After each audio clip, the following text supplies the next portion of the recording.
경주에서 발생한 지진이 도내에서도 또렷이 감지됐습니다.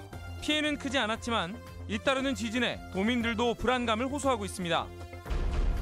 재난당국의 지진 전파가 전혀 이루어지지 않는 등 대비는 허술한 것으로 나타났습니다. 내진 설계 등 건축물의 지진 대비도 미비합니다. 추석 연휴를 앞두고 귀성 행렬이 본격화되고 있습니다. 역과 터미널에는 귀성객들이 이어졌고 고속도로 정체 구간도 점차 늘고 있습니다. 여러분 안녕하십니까? 전북권 뉴스입니다. 간밤에 많이 놀라셨죠? 어제 경주 지진에 일부 도민들이 놀라 대피할 정도로 도내 전역도 크게 요동쳤습니다. 다행히 큰 피해는 없었지만 하루가 지나도록 불안감은 쉽사리 가시지 않았습니다. 지진 속보 먼저 강동엽 기자입니다. 주차장에 설치된 카메라가 심하게 요동치기 시작합니다. 진동이 쉽사리 멈추지 않아 차량을 제대로 분간하기 어려울 정도입니다. 교통량이 많은 도심 도로에도 신호등이 흔들리며 진동이 감지됩니다. 경주에서 발생한 최대 5.8 규모의 지진 여파가 200km 이상 떨어진 도내에서도 또렷이 감지됐습니다. 이번 지진으로 김제한 주택은 금이 갔고 아파트에서도 가구가 흔들려 일부 주민들이 밖으로 대피하기도 했습니다. 베란다에 있는데 막 이 문이 막 흔들흔들 막 그래도 막 애소녀딸들이 막 나왔어요. 무섭다고 나가고 막 바깥으로 내뛰고. 또한 안전 우려로 코레일은 전주역을 지나는 열차를 한동안 지연 운행해 승객 150여 명이 불편을 겪었으며 학교에서는 야간 자율학습을 하던 학생들을 조기 귀가시켰습니다. 사전에 방송 자막이나 아니면 문자나 이렇게 보내서 특히 그 지역 주민들은 좀 더 대피할 수 있도록 했으면 좋겠어요. 재난당국은 노후 건물에서는 진동으로 인한 피해가 뒤늦게 나타날 수 있다며 주의를 당부했습니다. 튼튼한 책상이나 탁자 밑으로 대피하여 낙하물로부터 머리를 보호하고 진동이 멈추면 계단을 이용하여 낙하물로부터 안전한 넓은 운동장으로 대피하는 것이 바랍니다. 지난해 말 익산에서 발생한 진도 3.9의 지진을 겪은 뒤 이번 경주 지진의 여파까지 더해지면서 도민들은 적잖은 불안감을 느끼고 있습니다. MBC 뉴스 강동엽입니다. 한밤 지진이 전국을 뒤흔들었는데도 도 재난당국의 대응은 상황 전파조차도 없이 안이하기만 했습니다. 내진 설계가 된 도내 건축물이라야 고작 7%. 불안감이 커지고 있습니다. 계속해서 김하연 기자입니다.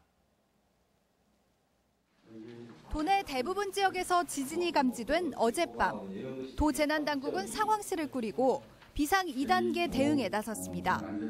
하지만 상황 전파나 재난 대응 안내는 전혀 이뤄지지 못했습니다. 국민안전처가 전국적으로 발송한 재난 문자가 통신장애로 먹통이 된 데다 전북 도차원의 상황 전파도 없었기 때문입니다. 대국민 지진 대응 요령이랄지 또는 상황이랄지 이런 것들에 대해서 좀 더 체계적으로 좀 전파할 수 있는 방법이 있는지. 도내 건축물의 지진 대비도 취약한 상황입니다. 지진으로 집안 곳곳에 금이 간 김제의 주택. 3층 미만으로 내진 설계 대상이 아닌데 1, 2층 소규모 주택 대부분이 마찬가지입니다. 아파트 등 도내 공동주택도 10곳 중 3곳은 내진 설계가 돼 있지 않습니다. 도내 주택이나 아파트, 공공시설 등 건축물을 통틀어 내진 설계가 된 곳은 불과 7%. 규모 6 이상의 강진이 발생할 경우 대부분 건물이 무방비 상태입니다. 전 지역이 이렇게 흔들림으로써 누가 지금 안전지대라고 볼 수 있겠어요? 계속 이제 불안한 마음을 가지고 요즘 사는 거죠. 학교 시설의 지진 대비 설계 개선도 더딥니다. 도내 학교 건물 2,600동 중 내진 설계가 적용된 곳은 17.4%로 전국 최하위 수준인데 현재 예산 투입 추세로는 100년이 지나야 도내 모든 학교에 내진 설계가 완료되는 실정입니다. 의회를 통해서라든지 교육부 특별 회계에 대한 건의를 해서든지 하여튼 단시일 안에 해서 될 수 있도록 노력할 거고요. 경주에서 발생한 지진을 계기로 대한민국도 더 이상 지진의 안전지대가 아니라는 진단이 나오는 상황. 도 차원의 대책 마련이 시급합니다. MBC 뉴스 김하연입니다. 전라북도와 기상청에 따르면 지진 관측이 시작된 지난 78년 이후 모두 76차례 지진이 발생한 가운데 89년까지 6차례, 90년대 13차례, 2009년까지 25차례, 이후 지금까지는 32차례 발생하는 등 발생 주기가 갈수록 짧아지면서 지진도 점차 잦아지고 있습니다. 지진 규모별로는 3.0 이상이 모두 18차례였고 최대 규모는 지난 2003년 군산 서쪽 280km 해역에서 발생한 진도 4.0이었습니다. 귀성 행렬이 본격적으로 시작되면서 도내 고속도로도 밀리고 있습니다. 고속도로 정체 구간이 점차 늘면서 서울에서 전주까지는 평소보다 2시간가량 지체되고 있습니다. 자세한 교통 상황 취재기자 연결합니다. 한범수 기자 전해주시죠. 네, 저는 지금 호남고속도로 전주 요금소 앞에 나와 있습니다. 어둠이 짙어진 가운데 귀성 차량들이 속속 요금소를 통과해 전주 시내로 들어오고 있습니다. 승용차와 버스 등 요금소를 통과하는 차량마다 귀성객들은 밝은 표정으로 고향을 마주하고 있습니다. 이 시각 현재 고속도로는 일부 구간에서 정체를 빚고 있습니다. 서울 등 수도권을 중심으로 고속도로와 국도의 혼잡한 구간이 점차 늘고 있으며 도내에서도 호남고속도로 삼내 나들목 부근 2km 구간과 서해안고속도로 동군산 요금소 인근 10km 구간에서 차량이 정체되고 있습니다. 지금 서울을 출발하면 요금소 기준으로 서울에서 전주까지 4시간 30분, 서서울에서 동군산까지 5시간 40분이 걸려 평소보다 2배가량 더 걸리고 있습니다. 오늘 밤 늦게부터 귀성 차량은 점차 증가해 추석 전날인 내일까지는 정체 현상이 심해질 것으로 예상됩니다. 한국도로공사는 올해 연휴가 길어 지난해보다 8% 정도 늘어난 183만여 대의 귀성 차량이 도내를 찾을 것으로 예상했습니다. 한편 오늘 오후부터 역과 터미널에도 본격적으로 귀성 행렬이 이어졌습니다.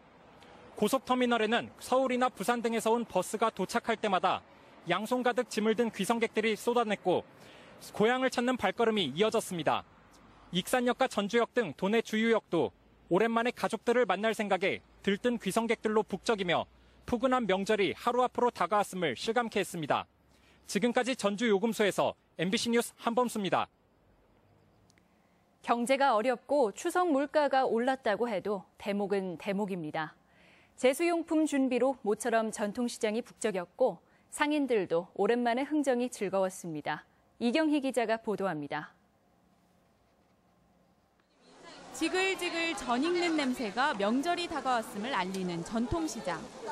대목을 맞아 제수용품을 사려는 사람들로 붐빕니다. 제사상에 올라갈 생선을 꼼꼼히 고르고 정육점도 문전성시입니다. 가격 면에서도 그러고 이거 다니던 집에 다니는 게 그게 좋더라고요. 맛있어요. 열매 연하고. 배추값이 많이 올라 김치 담기가 부담인 주부들은 반찬 가게로 몰렸습니다. 오른 가격 아니고 그냥 평상시에 팔던 가격으로 명절이라 그냥 팔고 있어요. 오랜만에 전통시장이 활기를 띠면서 매출이 오른 상인들은 한바구음입니다. 이제 명절이 돌아오니까 전이 맛있다고 매출도 오르고 기분도 좋습니다. 실제 대목을 앞둔 지난 일요일이 대형마트 휴무일과 겹치고 채소값 등 장바구니 물가가 오르면서 지난해 추석보다 전통시장의 매출이 10%가량 오른 것으로 추산되고 있습니다. 전통시장을 좀 도와줘서 지역 경제를 살려보자 이러한 캠페인을 많이 했고 거기에 온누리 상품권 1인당 30만 원씩 5% 할인되던 것을 50만 원씩 한도를 증액해놔서 더도 말고 덜도 말고 오늘만 같으라는 한가위. 상인들은 활기 있는 대목을 맞아 이제서야 긴 폭염으로 지친 어깨를 폈습니다. MBC 뉴스 이경입니다. 차례상에 흔히 큼지막한 황금배를 올리는데 보기만 좋을 뿐 실속은 없습니다. 봉지를 씌워 큰 배를 만들다 보니 맛은 떨어지고 인건비 부담에 값은 비쌉니다. 유룡 기자의 보도입니다. 추석 차례상에 올릴 큼지막한 황금배를 생산하는 전주의 한 과수원. 열매에는 하나같이 하얀 종이 봉지가 씌워져 있습니다. 만여 개의 봉지를 씌우느라 인건비가 1,000만 원도 넘게 들지만 황금색의 큼지막한 배를 만들기 위해서는 어쩔 수가 없습니다. 햇빛에 닿으면 검푸른색이 나오니까 씌워서 태양을 조금 막아줘야 속에서 익어가면서 노래지고 색깔이 변하면서 그래야 되기 때문에. 영양 간식이 아닌 차례상에 올릴 전시용 배를 만드는 관행 때문입니다. 하지만 이처럼 봉지를 씌우지 않고 재배한 결과 맛과 영양이 더 개선되는 것으로 조사됐습니다. 농촌진흥청이 봉지를 씌운 배와 그렇지 않은 배를 비교한 결과 무봉지가 당도와 비타민C, 항산화 성분이 높은 것으로 확인됐습니다. 이 무봉지 재배를 했을 때는 내부적인 품질 당도들이 1, 2브릭스 정도 더 높아지는 경향을 보였습니다. 이 때문에 이웃나라 일본에서도 무봉지 재배가 보편화됐고 큰 배보다는 평소에 먹을 만한 작은 배를 선호하는 경향이 뚜렷합니다. 우리나라 역시 농촌의 일손이 부족해지면서 인건비 부담이 심각한 상황. 이제 배를 바라보는 생산자와 소비자 모두의 시선이 바뀌어야 할 시점이 됐습니다. MBC 뉴스 유룡입니다. 추석 연휴 기간 전라북도 지방은 대체로 맑은 날씨가 이어지다 후반 들어 흐려지겠습니다. 전주 기상지청은 추석 다음 날인 16일까지 낮 기온이 28도 안팎으로 평년 가을 날씨가 이어지겠고 대부분 지역에서 구름 사이로 보름달을 볼 수 있을 것으로 예보했습니다. 하지만 규경이 본격화하는 토요일부터는 북상하는 태풍의 영향으로 흐리고 비가 올 가능성이 있으며 낮 기온도 27도 안팎으로 다소 떨어지겠습니다. 추석을 앞두고 배추가 폭등세가 이어져 주부들뿐만 아니라 식당에서도 어려움을 겪고 있습니다. 현재 전주 지역에서 판매되는 배추 한 포기는 8,000원으로 지난해보다 2.5배가 뛰었으며 한 달 전보다도 2배가 올랐습니다. 이에 따라 명절을 앞두고 김치를 담그려는 주부들의 부담뿐 아니라 겉절이나 샤브샤브 등 배추를 사용하는 음식점들도 타격을 입고 있습니다. 오늘의 간추린 소식입니다. 명절 연휴 기간 도내 응급의료기관 23곳은 평소와 동일하게 24시간 응급실을 운영합니다.